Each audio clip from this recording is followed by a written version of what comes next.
오늘은 제6계명, 10계명 중에 6계명 살인하지 말라라는 제목을 가지고 함께 은혜를 나누고자 합니다. 오늘의 제목은 어마무시한 제목이죠. 살인하지 말라라는 말씀인데요. 좌우 옆 분과 미안합니다만 한번 인사합시다. 살인하지 마십시다. 인사합시다.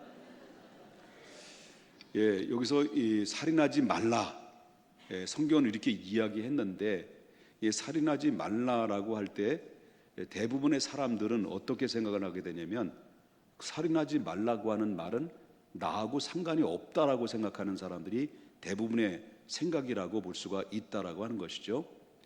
그렇다고 한다면 오늘 제6계명에 관련된 이 6계명, 살인하지 말라라는 이 말씀은 이스라엘 백성들이 해석하는 방법과 예수님께서 해석하는 방법이 있습니다. 그런데 전통적으로 유대인의 해석하는 방법과 예수님의 해석하는 방법은 정면으로 충돌되는 부분이 많이 있어요. 그런데 예수님께서 이 6계명, 제6계명에 관련된 말씀을 마태복음 5장 21절 말씀부터 25절까지, 26절까지 이 6계명에 관련된 말씀을 언급을 하신 적이 있습니다. 그런데 유대인들에 있어서는 이 6계명을 어떻게 해석을 하고 있느냐라는 이 부분을 예수님께서 그 이야기를 들추어내면서 지적을 한 내용이 있습니다. 그것이 바로 뭐냐면 21절에 나오는 말씀인데, 마태복음 5장 21절, 여기 앞에 화면이 있을 겁니다. 한번 보겠습니다. 예수님이 뭐라고 말씀하시는지 한번 큰 목소리로 한번 읽어보겠습니다. 시작. 옛사람에게 말한 바 살인하지 말라. 누구든지 살인하면 심판을 받게 되리라 했다는 것을 너희가 들었으나 라고 말합니다. 여태까지 이 유대인들이, 이스라엘 백성들이 6계명에 관련된 말씀을 계속 들어왔다는 내용이 바로 뭐냐면, 이제 원래 6계명은 뭐예요? 원래 하나님 오늘 본문에 주신 진짜 본질적인 원래 6계명은 어떤 말씀입니까? 그냥 살인하지 말라. 아주 간단합니다. 여기서 끝이에요. 더 이상 없습니다.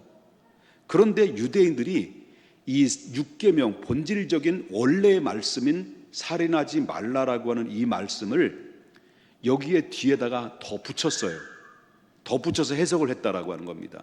그래서 바로 뭐라고 말하냐면, 유대인들은 살인하지 말라라는 말씀을 하면서 그 말씀을 뒤에 더 붙인 것이 살인하지 말라, 누구든지 살인하면 어떻게 된다는 거예요?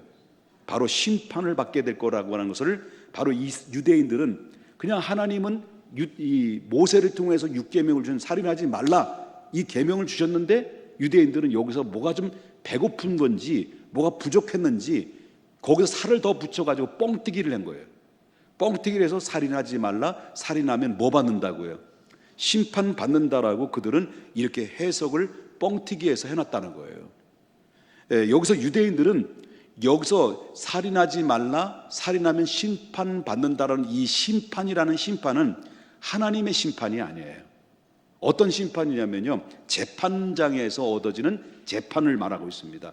그래서 이 말씀을 6계명을 유대인의 해석법으로 표현을 쉽게 말한다고 한다면 이거죠. 살인하지 말라, 살인하게 되면 재판소에서 심판을 받는다, 재판을 받게 된다, 이런 얘기가 되겠죠.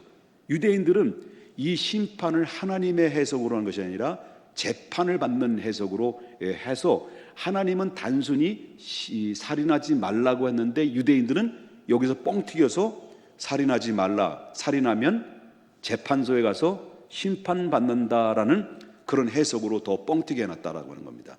그냥 살인사건이 일어나게 되면 법정에서 심판받는다, 이렇게 유대인들은 생각해 왔다라는 거죠. 그 이상도 그 이하도 아니라고 하는 겁니다. 그러나 예수님께서는 뭐예요? 예수님께서 이런 해석 방법에 대해서 정면적으로 부정을 합니다. 자, 뭐라고 말씀하시냐면, 자, 마태복음 5장 24절에 예수님이 뭐라고 말씀해 보십시다. 뭐라고 말합니까? 예물을 제단 앞에 두고 먼저 가서 형제와 화목하고 그 후에 와서 예물을 드리라. 아니, 살인하지 말라는 6계명과 지금 예수님이 지금 이 24절에 나오는 말씀을 하는 것과 무슨 관계가 있느냐라고 생각하는지 모릅니다. 그러나 예수님께서 이 육계명을 주신 이유는 단순히 살인하지 말라라고만 언급된 게 아니라는 거예요. 하나님의 본질적인 의도는, 살인하지 말라는 말씀 속의 의도는 바로 그냥 살인하지 말라라는 그 말씀만 언급된 것이 아니라 이 말씀의 의미 속에는, 육계명 의미 속에는 형제와 화목하게 지내고, 그 다음에 생명을 소중히 여기고, 그리고 사랑하라는 겁니다. 서로 사람끼리 서로 사랑하라, 이런 의미 속에서 있기 때문에 이렇게 이런 마음을 가지고 살아야 되는데, 아무리 형제가 믿고 또 믿고 또 믿고 또 믿고 밉다 할지라도 절대는 바로 뭐니까 그 형제를 죽일 수가 없다. 이것이 바로 육계명에 주신 근본적인 정신이다라는 것을 예수님이 언급하고자 하는 내용이다라는 거죠. 그래서 내 손으로 어떤 사람을 죽이는 것만이 살인이 아니다 라고 하는 거예요. 예수님이 하시는 말씀은 내가 어떤 사람을 직접 죽이지는 않았지만 그 사람의 죽음의 자리까지 몰아넣었다고 한다면 그건 살인이라는 거죠. 또 더 쉽게 말해서 상대방이 나 때문에, 나한테 상처받아서, 나로 인하여서 바로 죽고 싶다, 죽었으면 좋겠다라고 이렇게까지 만들어놨다고 한다면 그것 또한 살인에 해당된다는 거죠. 이것을 바로 전문 용어로 말한다면 존재론적 살인이다 이렇게 얘기합니다. 그럼 여기서 존재론적 살인이라는 것은 보편적으로 예수님이 언급한 말씀 중에 세 가지를 언급을 하셨어요. 이 존재론적 살인에 대해서. 자, 그러면 22절, 마태복음 5장 22절에 예수님께서 뭐라고 말씀하시는지 보십시다. 세 가지가 나옵니다. 자, 나는 너희에게 이르노니 형제에게 노하는 자마다 뭘 받는다는 거예요. 또 형제에 대해서 라가라 하는 자에게는 공회에 뭐 된다는 거예요. 잡혀가게 된다. 그 다음에 형제에게 미련한 놈, 그러면 어떻게 된다는 거예요? 지옥불에 들어간다라고 예수님이 말해요. 이게 바로 세 가지를 존재론적 살인이다라고 예수님은 언급하고 있는 거죠. 그러면 이 존재론적 살인의 세 가지를 언급 중에서 첫 번째가 바로 예수님이 뭐라고 말합니까? 형제에게 노하는 자라고 말합니다. 형제에 노하는 자, 형제에게 노하게 하는 자는 뭐예요? 이거는 해석상 원문으로 보게 되면 뭐가 빠졌냐면 까닭 없이라는 말이 빠졌어요. 그리고 원문 그대로 해석을 한다고 한다면 형제에게 까닭 없이 미워하는 자, 노하는 자를 의미할 수가 있다라고 하는 거죠. 그렇기 때문에 이 까닭 없이 노한다는 말은 형제에게 정당한 이유 없이 화를 냈는다라는 것이에요. 나는 몰라요. 나는 아무것도 눈치채지도 않았어요. 그런데 상대방이 갑자기 나에게 막 노를 막 화를 내고 그냥 미워하고 이런단 말이에요. 이런 것들이 또 나도 상대방도 알지 못하는 내가 스스로 오해를 하고 스스로 미워해가지고 스스로 담을 싸가지고 이랬다는 거예요. 이런 모습들도 바로 이런 행위 때문에 납득할 수 없이 억울하게 상대방의 상처를 주고 상대방의 아픔을 주거나 또 나도 누군가로부터 그렇게 나도 알지도 못하는 미움을 받아가지고 이렇게 막 사람들이 막 얼굴을 발그락 이런 모습들을 보면서 상처를 받게 만드는 이 부분들이 얼마나 많이냐는 거죠. 그 다음 두 번째는요, 형제에 대해 라가라 라고 하는 자도 뭐 한다는 거예요? 끌려간다는 거예요. 여기서 이 라가라는 말은 텅 빈 놈 그래요. 텅 빈 놈. 나가라. 이게 텅 빈 놈이라는 의미예요. 그러니까 이 바보, 이 멍충아, 이 돌대가리야, 이 빈 깡통아, 이 닭대가리야, 이 빠가야로 뭐 이런 얘기겠죠. 그러니까 이게 어렸을 때 많이 들어보셨죠, 여러분? 저는 많이 들어봤어요. 얘 이 돌대가리야. 지금 가장 많이 들은 게 얘 이 돌대가리야. 여러분, 근데 돌도요, 새기면 오래가 안 지워져. 그래서 이 돌대가리에 많이 새겨가지고 안 지워지는 게 많아. 그게 바로 뭐냐면 안 지워진 언어. 여러분 사랑합니다. 그거 안 지워져. 근데 이런 나가라는 이 말이 직접적인 간접적이든 다른 사람들에게 이게 바로 뭐니 어떤 말에게 비웃고 경멸하는 말이게 되겠죠. 그 비웃고 경멸한 이런 용어를 자꾸 상대방에게 쓰게 되면 우리가 그 상대방으로부터 그런 소리를 자꾸 듣게 되면 바로 어떤 사람으로입니까? 이 비인격적인 살인 용어가 돼버리는 거죠. 그래서 저도 이제 목회 초반에 목회 개척하고 나서 얼마 안 돼 전도사 시절이었죠. 교회를 이제 담임 목사님이 이제 없으니까 당회장님이 이제 이렇게 임시 당회장이 우리 와서 치리를 하시는데 그 당회장이라는 그 어떤 분이 그 목사님이 당신의 집으로 우리를 초대한 거예요. 식사 때를 저를 실컷 먹여놓고 이제 뭐 질문을 저한테 하는데 제가 질문을 대답을 좀 못했어요. 제가 좀 제 스스로 생각하기를 내가 좀 약간 어리버리하다고 생각하고 있거든요, 제가. 근데 이분이 나도 알고 있어. 어리버리한 거. 근데 한참 대답을 못하고 있는데 거기 많은 사람들이 있어요. 초대받은 이 전사님들 부부가 이렇게 식사를 했는데 저보고 딱 정면 앞에 대놓고 아유, 김 전사는 참 얼띄어. 난 정말 그 소리를 듣고 얼뛴지 몰랐어요. 그 나중에 내가 어리버리하다는 건 알고 있었지만은 근데 집에 와서 보니까 내가 어리버리하다는 그 말을 듣고 나니까 기분이 안 좋은 거야. 그때는 좀 몰랐어요. 왜? 어리버리했으니까. 집에 와서 보니까 기분이 생각할수록 두고두고 어리버려. 지금까지 상처받은 그 말을 하고 있잖아요, 지금. 여러분, 이런 것들이 얼뛴 건 나도 아는데, 예? 근데 많은 사람들에 보기에 경멸하고 우습게 여기고 비인격적인 살인용으로 그 상처를 주면서 내 마음에 비수가 된 거예요. 제가 사실상 이게 뒤끝이 좀 있거든요. 그래서 결국 어떻습니까? 그 마음이 지금도 그런 생각이 가끔마다 불쑥불쑥 튀어나오면 가서 뭐 어떻게 하고 싶은 마음은 없는 것이지만 그 속에 내가 그 소리를 듣고 집에 들어와서 결심을 했어요. 야, 내가 목회로 나는 어리버리하니까 오직 하나님만 바라보고 하나님만 찬양하고 하나님의 말씀만 순종하면서 하겠다. 예쁘죠? 그렇게 해서 그렇게 하고 당신 봐라. 당신 똑똑하고 머리 좋고 잔머리도 있으니까 잘할 거다. 한번 잘 해봐라. 해놓고 이제 너 죽고 나 살자 하고 이제 상처만 받고 있었던 거예요. 근데 세월이 지났어. 저는 이제 30년이 지나서 여러분처럼 정말 사랑하고 여러분처럼 귀한 분들을 만나서 행복한 목회를 하는데 그렇게 머리 좋고 재주 좋고 잔머리 좋고 수의 개념도 좋은 이 나보다 얼띠다고 하는 이 인간의 목사님은 교회를 팔았다가 옮겼다가 팔았다가 옮겼다가 이제 은퇴할 날인데 상가에서 벗어나지는 못해요. 아니 물론 목회가 그게 성공에 좌우되는 건 아니지만 결국 어떻습니까? 이로 인해서 결국 하나님은 다 보고 있다는 거예요. 그래서 제가 성공했다, 실패했다 그거 얘기 아니에요. 그런데 우리 중요한 것은 바로 뭐냐면 사람들은 말을 중요하게 생각하는데 내가 말을 그렇게 할 말이 많은데도 불구하고 화구한 날 그런 얘기를 쏟아놓으면 상대방의 받는 것에 대해서 상처에 대해서 전혀 생각하지 않아요. 이런 경우 이런 사람들을 형제에서 나가라 이렇게 표현한다는 거죠.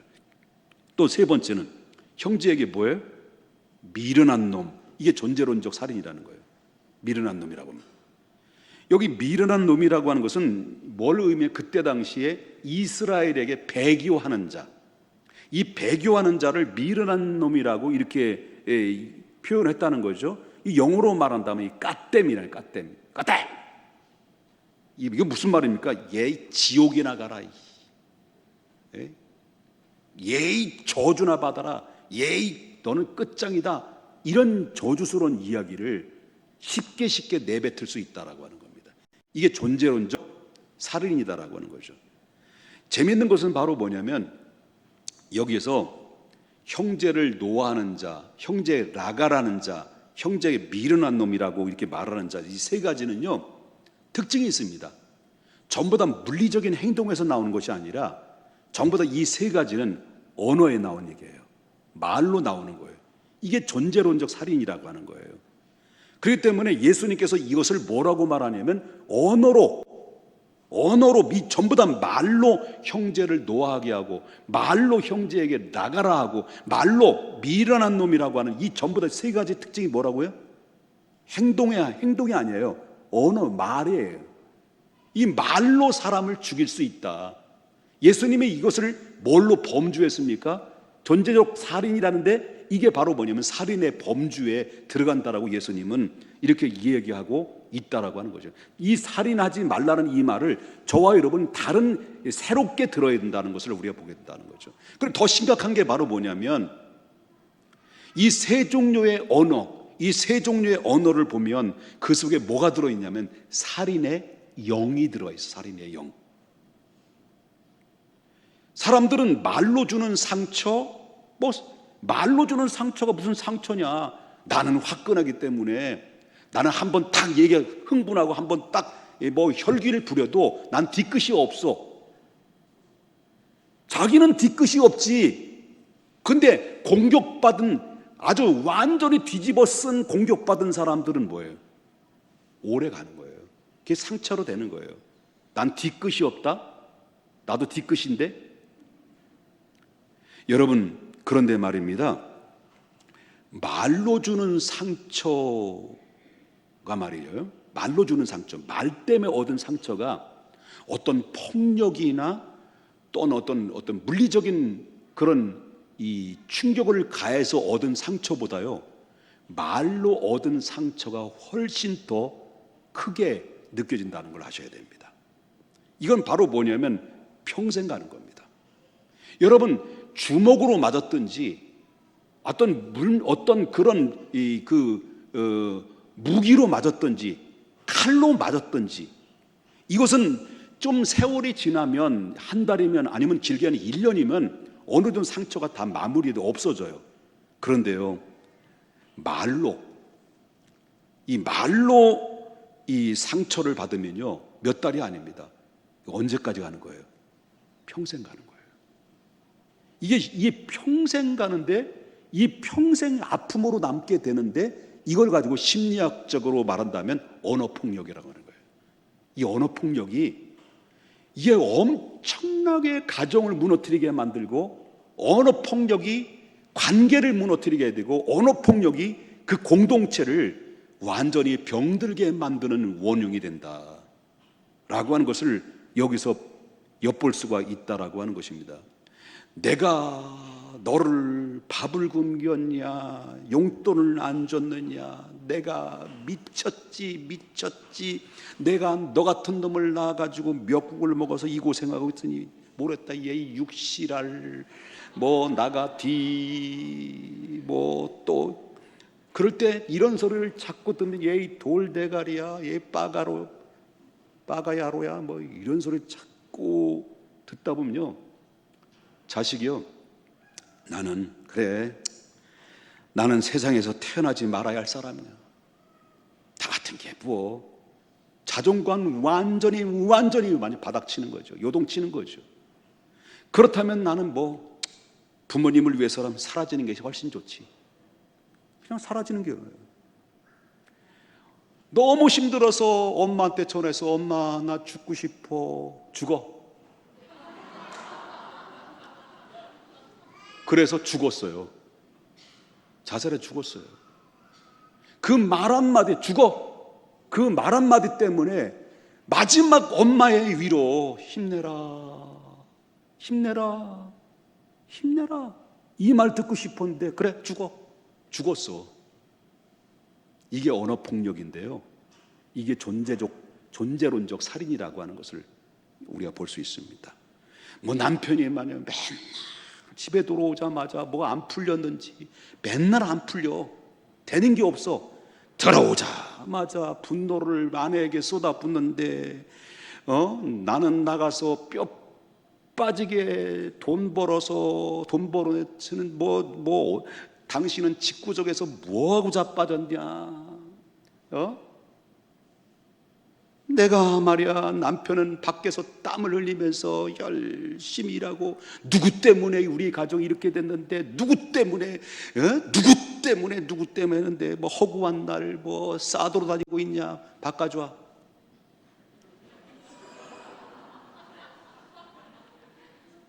신문 가져와. 모니터 있어, 모니터. 리모컨 어디 있어, 리모컨. 이런 말들을, 제가 범인이라 그래요. 이런 말들을 자꾸 하다 보면 이게 뭐예요? 죽이는 말이죠. 죽이는 말을 자꾸 듣다 보면 서서히 사람들의 가정이든지 공동체든지 어떤 마음이 스며들어요. 살고 싶지 않다. 지긋지긋하다. 죽고 싶다. 그 다음에 어떤 무서운 말들, 무서운 생각들 드는지 아세요? 저 인간 죽었으면 좋겠다. 이래서 말로써 행동으로 죽이진 않지만 마음으로 그 인간 나 함께 동시에 죽이는 존재적 살인들이 얼마나 많이 이 사회적인 구조상으로일 때 일어나는지 몰라요. 그래서 한마디 한마디가 마음속에 비수가 되어서 쌓이고 또 쌓이고다 보면 몸과 영혼은 죽을 때까지 상처로 남게 되는 겁니다. 이게 바로 존재론적 살인이다. 예수님께서 이것을 뭐라고 합니까? 살인이다 이렇게 말해요. 예수님은. 우리가 꼭 알아야 될 것은 이죠. 말이라고 하는 것은 마음의 표현이라는 걸 알아야 됩니다. 말은 마음의 표현이다. 따라서 합시다. 말은 마음의 표현이다. 여러분, 상대방의 마음을 볼 수 있습니까? 옆에 있는 사람들 봐보세요. 옆에 있는 사람 마음 볼 수 있어요? 내 아내 마음 볼 수 있어요? 나도 못 보는데 나의 아내, 나의 남편의 마음을, 내 자식들의 마음을 어떻게 볼 수 있어요? 볼 수 없지요. 그런데요, 사람의 마음을 볼 수 있는 딱 한 가지가 있어요. 그 사람의 마음이 어떤 마음이냐, 그 사람의 마음이 어떤 마음인가를 딱 볼 수 있는 것은 바로 뭐냐고 말하면 그 사람의 말투를 보면 알아요. 그 사람의 말에서 보면 그 마음을 볼 수가 있다라고 하는 것인데요. 왜냐하면 그 마음 속에 품고 있는 생각들을 자동적으로 말로 표현할 수밖에 없는 거예요. 그 사람의 마음. 그렇기 때문에 사람이 처음부터 살인하는 것이 아니죠. 단계가 있습니다. 단계로 걸려요. 단계. 먼저 마음속에 미움의 부피가 커져요. 미움이 자꾸 쌓여지다 보면 마음속에 이미 살인이 시작이 되는데요. 그 다음 단계는 바로 뭐냐면 다음 단계로 말로 반드시 나타나게 돼 있는데 나는 저 사람을 죽이고 싶도록 미워. 이런 마음의 폭력에서 이제는 본격적으로 입으로 바로 뭐냐면 언어로 폭력이 툭툭 튀어나오게 되는 거죠. 말로 이런 말들이 또 튀어나올 때 이런 말들이 자꾸 저와 여러분의 입에서 자신도 모르게 튀어나올 때 본능적으로 내 안에는 불편하다는 거예요. 그럴 때 이런 순간순간마다 저와 여러분이 빨리 빠져나와야 된다. 왜? 살인의 영이 내 속에 작용되기 때문에 빨리 빠져나와서 처리하지 않으면 결국은 뭡니까? 뻥 터지는 거예요. 터지는 거죠. 내 입에서 저주와 내 입에서 자꾸 분노가 튀어나오고 조소가 튀어나오고 고의적인 비방이 튀어나오면요, 나는 지금 어떤 상태인가를 자꾸 진단해 봐야 됩니다. 단순히 습관이 아닙니다. 그것은 바로 뭐냐? 살인의 영, 여기에 붙들려 있을 수도 있다는 것을 보게 된다는 거죠. 이것을 빨리 깨닫고 인정하는 것이 중요합니다. 그래야 진짜 살인을 방지할 수가 있다라고 하는 것입니다. 그래서 예수님은 이것을 계속해서 이야기하고 있는 거예요. 살인적 용어가 입에서 튀어나오면 살인하는 것과 같다라고 봐야 된다라고 것이 성경에 주님 말씀하신 거예요. 그렇다면 자, 설교를 제 말씀을 통해서 여러분 들었습니다. 들으면서 나는 과연 내가 지금 사용하고 있는 언어의 말이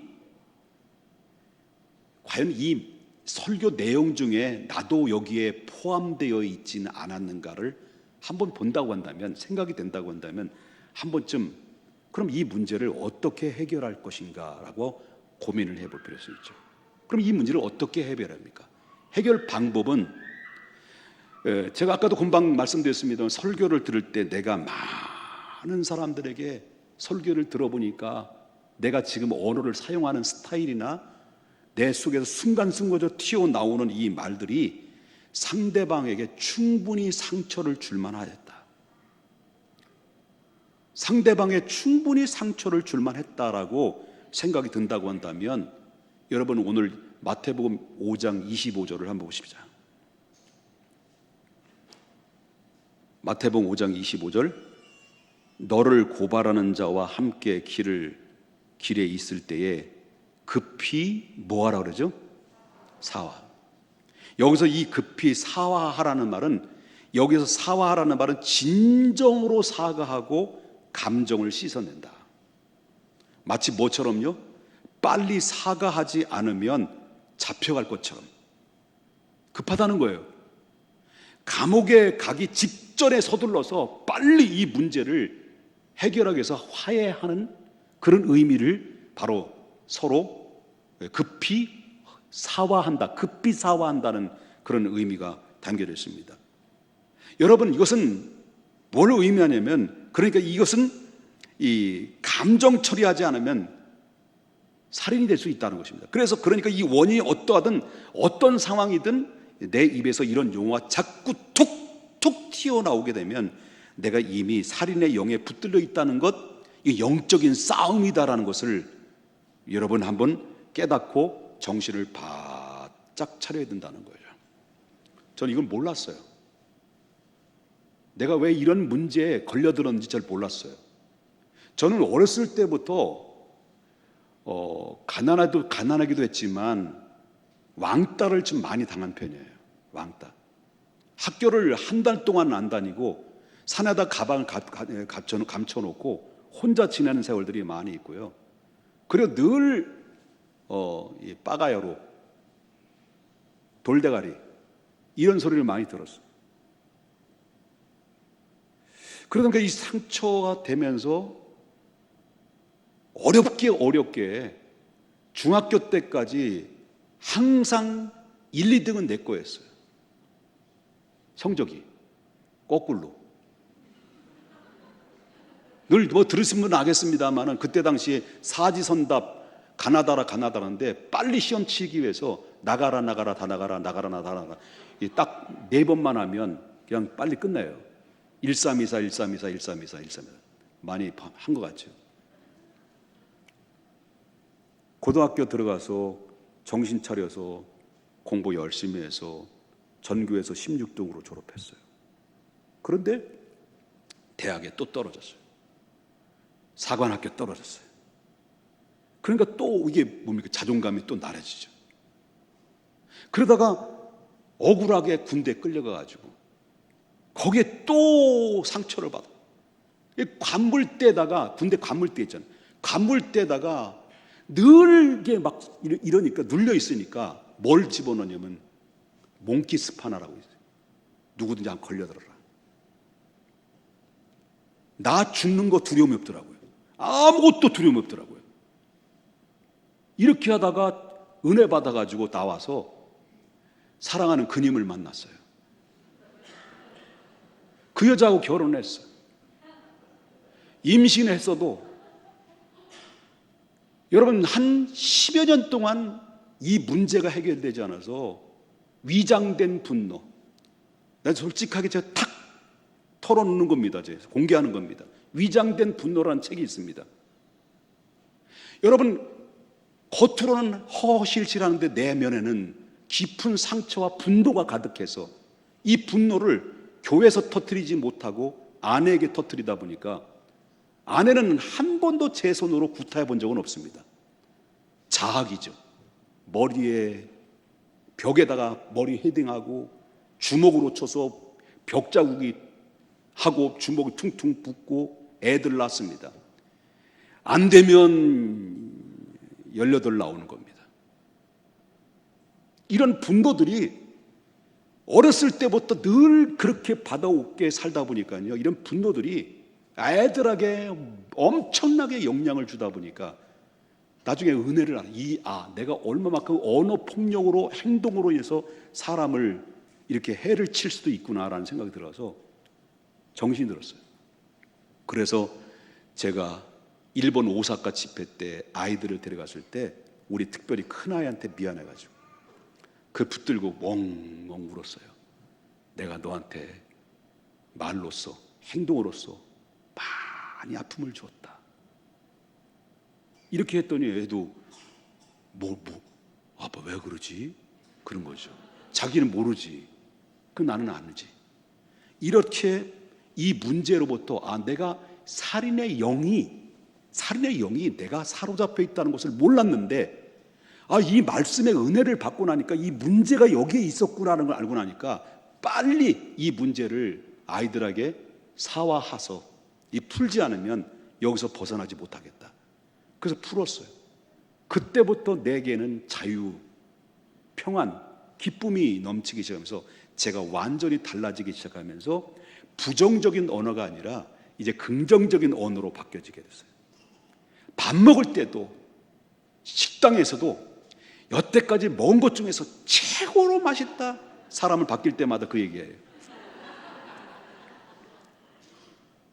제가 부정적인 말 하는 거 봤습니까? 가끔마다 있지만 이렇게 살인의 영이 나를 압도하니까 매사에 불평, 불만 툭툭 내뱉는 말이 상대방에 상처를 주고 죽이는 이 존재론적 살인 행위를 얼마나 저지르며 살아왔냐는 거죠.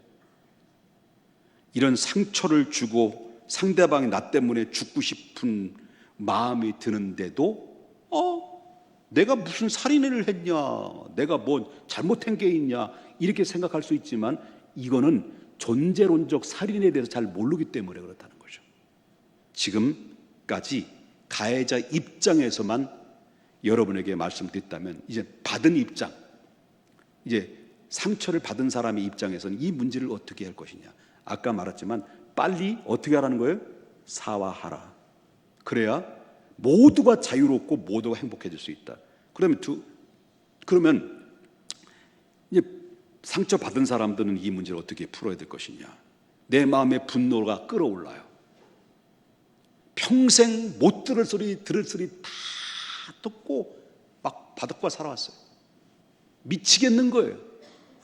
속다예요. 어차피 나온 거예요. 환쟁하겠는 거예요. 이렇게 죽고 싶을 만큼 아픔으로 상처로 얼룩져 있어요. 오늘날 그래서 우울증 환자들이 얼마나 많이 있습니까? 약을 의존하지 않으면 바로 수면을 제대로 취할 수 없는 이런 상황 속에 놓인 사람이 얼마나 많이 있습니까? 이럴 때 어떻게 됩니까? 여러분 상처 받았어요. 여러분 스스로도 지금까지 상처를 받고 살아왔다고 생각하면서 지금 이 아픔을 어떻게 할 방법이 없죠. 어떻게 합니까? 그냥 삶을 포기하면 될까요? 삶을 포기하는 것도 그건 자살행위도 이게 바로 살인행위예요. 그렇다면 꽁꽁 이 마음을 누르고 참으며 살아야 되냐?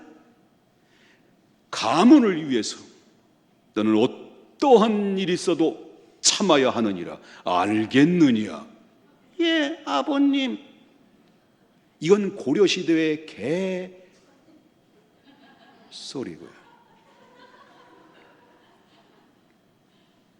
여러분 그런 감정이 불쑥 올라올 때마다 여러분 꾹꾹 누르고 참아야 합니까?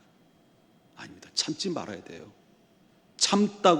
참으면 성자가 되는 것이 아니라 뭐가 됩니까? 병자가 됩니다. 그럼 어떻게 하란 말입니까? 도대체 나보고 어떻게 하란 말합니까? 죽고 싶은데 살고 싶지 않는데, 너무 괴로운데, 하루하루가 견딜 수 없을 만큼 힘든데, 그 인간 때문에 뭐 등등, 그놈의 자식 때문에, 그놈 엄마 때문에. 그럼 어떻게 합니까? 이 가해자에게 다 쏟아붓고 싶은데, 이 가해자에게 쏟아부으면 속이 다 추련하고 시원스러웠을 것 같은데, 또 뭡니까? 뭐 때문에 안 되는 거예요? 관계 때문에. 또 그럴 때 어떻게 합니까? 어디에다, 누구에게 털어놓을까요? 여러분, 저희 말한다면 정신과 의사에 찾아갈까? 상담사에게 찾아갈까? 아니면 목사님한테 찾아가서 기도받고 상담을 할까? 물론 좀 도움은 되겠지요. 그러나 딱 한 가지, 다른 방법은 없습니다. 다른 방법은 없어요. 딱 한 가지가 있는데, 딱 한 가지는 여러분이 하나님 앞에 직접 나오는 거예요. 찾아오는 거예요. 예수님이 뭐라고 말하십니까? 이 찾아오는 자들에게 수고하고 무거운 짐진 자들아, 다 내게로 와라. 그럼 내가 너를 쉬게 하리라. 이 말씀은 단순한 것 같지만, 바로 인간을 창조하시고 인간의 모든 상황을 너무나도 잘 알고 계시는 하나님이 나에게 와라. 그럼 내가 너희를 쉬게 하리라.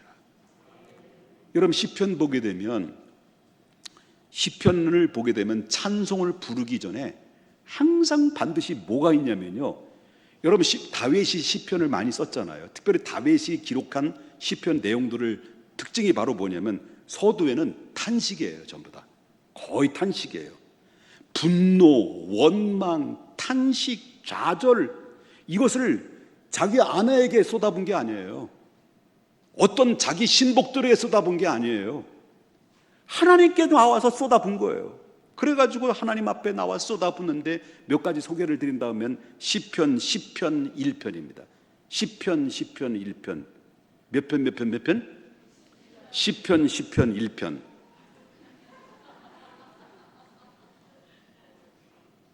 여러분, 이 다윗이, 이 시편 기자가 첫 서두에는 지금 괴로운 심정이에요. 지금 죽고 싶어. 정말 희망이 없어 보여. 모든 것이 다 귀찮아. 두려움도 있어. 잠을 잘 수가 없어.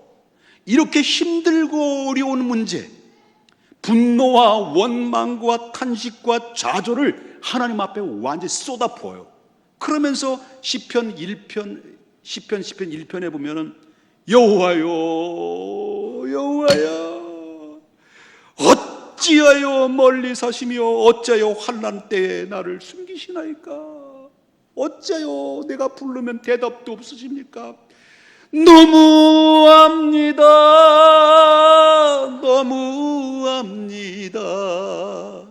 당신은 너무합니다 하면서, 하나님 너무해요. 시편 42편 9절에도 또 얘기해요. 어찌하여 나를 잊으시나이까? 내가 어찌하여 원수 맘대로 말미암아 슬프게 다니게 하시나이까?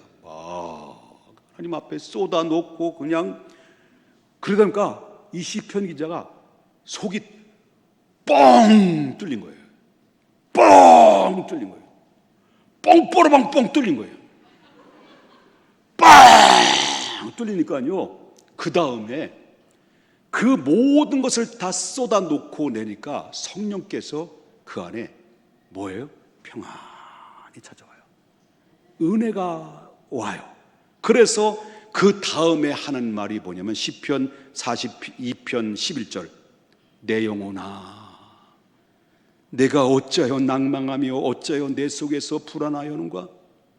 너는 하나님께 소망을 두라. 나는 그가 나타나 도우심으로 말미암아 내 하나님을 여전히 찬송하리로다. 쏟아놓고 난 다음에 뭐가 얻어요? 하나님의 기운을 받아요. 모든 것을 다 잃어버려요. 한순간 상처가 씻음받아요. 내 영혼아 내가 어찌하여 낭망하며 불안하여 하는고.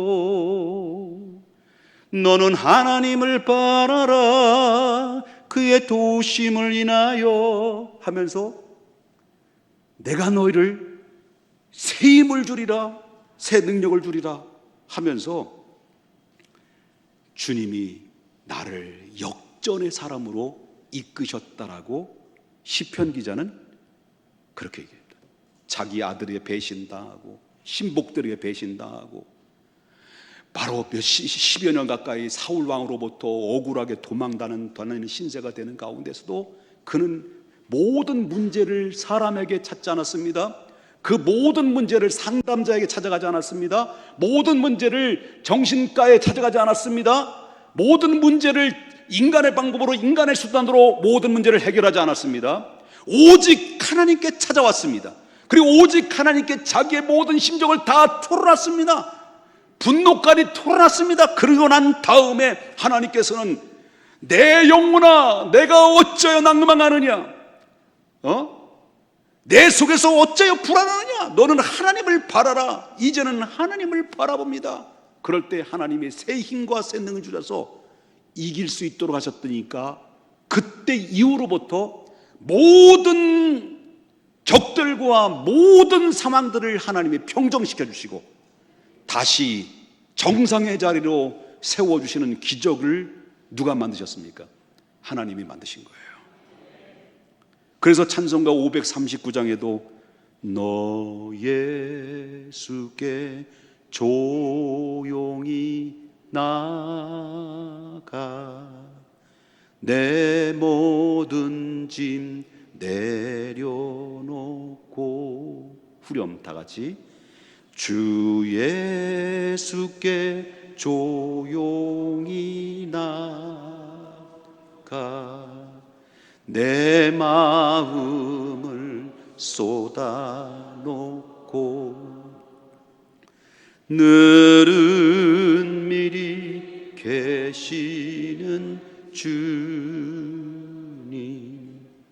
큰 은혜를 베푸시리. 살인의 영 내 스스로 해결할 수 없습니다. 어떻게 합니까? 우리가 큰 은혜를 받아야 됩니다. 은혜가 아니면 안 됩니다. 이 찬양을 같이 한번 부르고 예배를 마치도록 하겠습니다. 은혜 아니면